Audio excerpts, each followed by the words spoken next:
So we all have habits that we do each day, and probably most of us don't even think about them until maybe something throws off our routine. Most of us have an order in which we get up, get dressed, and get on with our day. And I know for myself, I don't even think about my morning routine until maybe something throws it off.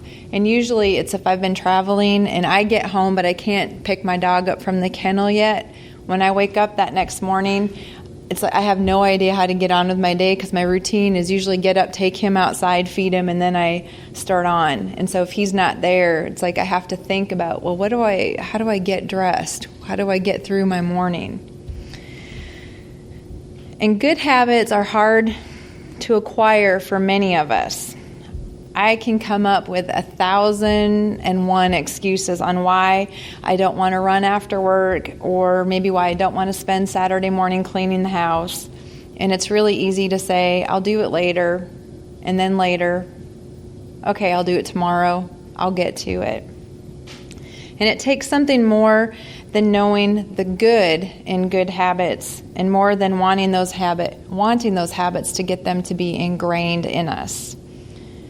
And our bad habits are really hard to undo. Habits can be defensive.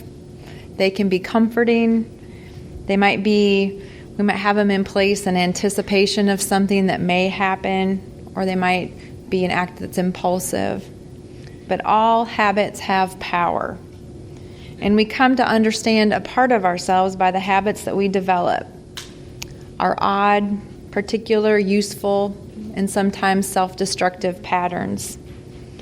In our reading this morning, Jesus advises Peter that forgiveness was to be ingrained in this way, that forgiveness was to become habitual. Shall we forgive 7 times? He asked, and Peter answers, and Jesus answers with no, 77 times. 7 times can seem awfully generous because sometimes just even forgiving once seems like too much. And offering unending forgiveness can sometimes be beyond our comprehension. But it goes beyond the offender. It's such a large number to think about, but it goes beyond thinking about the offense or the person, and it goes to that ingrained place within ourselves where choice is no longer an activity, but a reflex. And forgiveness is just part of being in the world. Do you remember one of the most powerful pictures that came out of the Vietnam War? It was that picture of the small girl running down the street with her arms open and just that look of sheer terror on her face. It's a really haunting picture, and I'm sure most of us have seen it. Well, the Army operations officer who coordinated the raid that hit her village saw that picture later in the Stars and Stripes and was devastated by the reality of what had really happened in that bombing. And the girl in the photo, she had survived 17 operations, and eventually she relocated to Toronto and became a speaker and a Goodwill ambassador. Well, this operations officer heard that she was going to be speaking at an event not far from where he lived, and he went to go hear her. And he heard her share with this crowd and say, if I could talk face to face with the pilot who dropped the bombs, I would tell him that we could not change history, but we should try to do good things for the present. Well, this officer wrote a note indicating that he was there, and he got the note to her. And as he recounted, she just opened her arms to me, and I fell into her arms sobbing, and all I could say is, I'm sorry. I am so sorry. Her response was, it's all right. I forgive. I forgive you. How profound is the need to be forgiven and to forgive? And we know it deep inside. You feel it. You feel the freedom of being forgiven and forgiving. And the creators of the 12 steps, they knew this wisdom too. It's why we work on building a relationship with God or higher power, and then move into that deep work of self-examination, making amends, and working on being spiritually fit. Forgiveness. It's a word, a concept, a reality of life that is filled with nuances, but it's always in need of a human context. Forgiveness is needed for any society to exist and flourish, and it's needed for relationships to continue and to mature. And it's needed for our own personal enhancement and health. It seems like the things that we already know deep inside get some kind of validity when research is done on them and we have the statistics and facts, even though we already know it deep within us. So research shows that holding on to anger increases your chances of a heart attack, as well as cancer, high blood pressure, high cholesterol, and other illnesses. But we also know what the big book says about resentment. It is the number one offender, and it destroys more alcoholics than anything else. And from it stems all forms of spiritual disease. It is plain that a life which includes deep resentments leads only to futility, and it is plain that a life which includes deep resentments leads only to unhappiness. And resentments are poison. And we don't need research to tell us that. We know that feeling. But forgiveness boosts our self-esteem. It lowers blood pressure, and it lowers our heart rate. Forgiveness helps us sleep better at night, and it boosts a positive change in attitude. The psychiatrist Richard Fitzgibbons writes that forgiveness is an intellectual decision that you make to give up your feelings of anger and feelings of revenge. And he also added that forgiving is not forgetting. It is letting go of anger and hurt and being able to move on with your life. Studies have found that those who forgive no longer had feelings of anxiety and depression and felt better about themselves. And experience tells us that forgiveness helps people stay sober.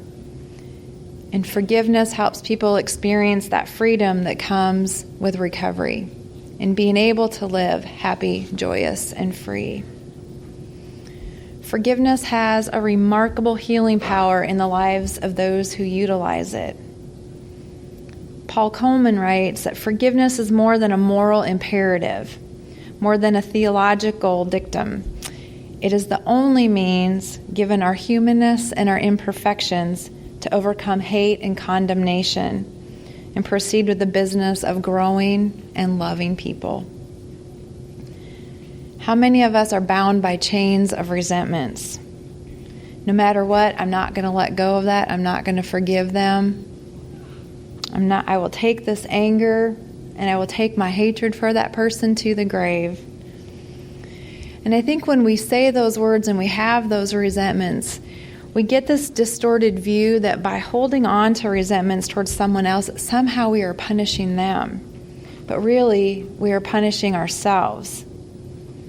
And there is no freedom in resentments because resentments control you.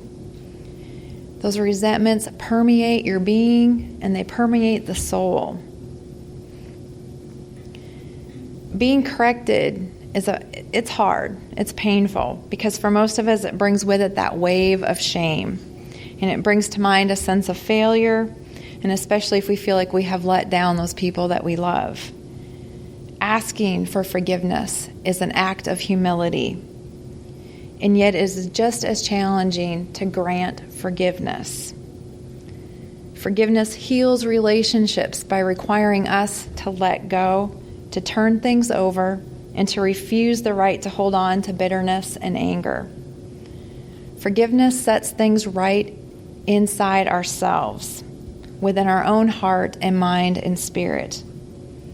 Forgiveness is a powerful healing force, but it's also an incredibly difficult thing to receive and to share. And I think this is why in our reading this morning, Jesus has so much to say and declare about forgiveness. And Peter steps up and asks the question that most of us ask and wonder about. Peter asks about the limits of granting forgiveness. Peter wonders aloud, how far should my forgiveness expand? And then Jesus turns that question right around to that deep grace that we feel and that deep grace that we experience that God shares with us. Peter wants to know how wide our forgiveness should be and how many times must I be slighted before I can say enough? How long before I say that my reservoir of grace is exhausted? And this is a natural question because we know too well both the small and large ways that others can tread on us. We know too well that others take advantage of us. And we know too well the sting of being hurt over and over again. So at what point do we say enough? Peter begins by establishing what we might consider a rather high bar of forgiveness. Shall I forgive someone 7 times? But it's really not about the number. Jesus isn't suggesting that we have like a special app on our phone that carries a forgiveness ledger so we can keep track of offenses and how many times we've forgiven someone. He's not merely requiring an additional number of gracious acts. And instead, he's suggesting that there is no need for keeping score. Forgiveness is a deep reservoir of grace. And that if we are practicing our own spiritual fitness and if we are taking care of ourselves, it won't run dry. When we practice forgiveness, we are a reflection of God's forgiveness, which knows no end. Forgiveness does not mean that we embrace violence that's been perpetrated against us. It does not mean giving free rein to those who would do us harm. And it does not mean that we become doormats to those who are stronger than us or who have run over us in the past. The context of these teachings is key. Forgiveness is a gift of grace. It's a reflection of God's love, not the curse of abuse or a reflection of our worst tendencies as humans. Forgiveness enables us to move from weakness to strength, from inadequacy to self-affirmation. We need to forgive. We need to find that forgiveness within ourselves to find freedom. Just as we need to take our own inventory, to clean house and make amends when needed. We need to clean the air, to forgive in order to be forgiven. And there will be those who won't change their behaviors. There will be those who never seek our forgiveness. And there will be those who seem to find joy when we are struggling and suffering. These are the times when we need to let go of all of that heartbreak and forgive the past. We need to allow ourselves to be free from past hurt and from hurt that has gone on without any reconciliation. It takes 2 to reconcile, but it only takes 1 to forgive. So there may be some of those relationships that aren't reconciled, but you can still practice forgiveness. And in practicing forgiveness, we aren't excusing the action. We aren't ignoring the wrong or the person responsible. What you are doing is setting yourself free from the weight of harm that you've carried for too long. Because it's so easy to be dragged down by what another has done to us. And it's easy to hold on to bitter resentment, especially when there's no chance of reconciliation. When this happens, we just keep holding on to that anger and we keep reliving that harm, and it festers and festers. And not knowing what to do with it, reliving that pain, and allowing the perpetrator, who is often long gone, it still has so much power in our lives. But we have a different option. We can forgive. We can practice letting go. We can practice releasing that hurt and take back the God-given power for you that you have in your life. And the Big Book has a powerful suggestion for dealing with resentments. pray for that person those things that you seek for yourself, those things that you desire for yourself, and keep praying for them until that resentment is lifted. Forgiveness is not weakness. It is not passive. Forgiveness and being forgiven is part of the fabric of being human. Serious issues stare us in the face when we consider forgiveness, but it is healthful and it is freeing. It may take time. We may also find that it's one-sided, but it will release you and it will set you free. Amen.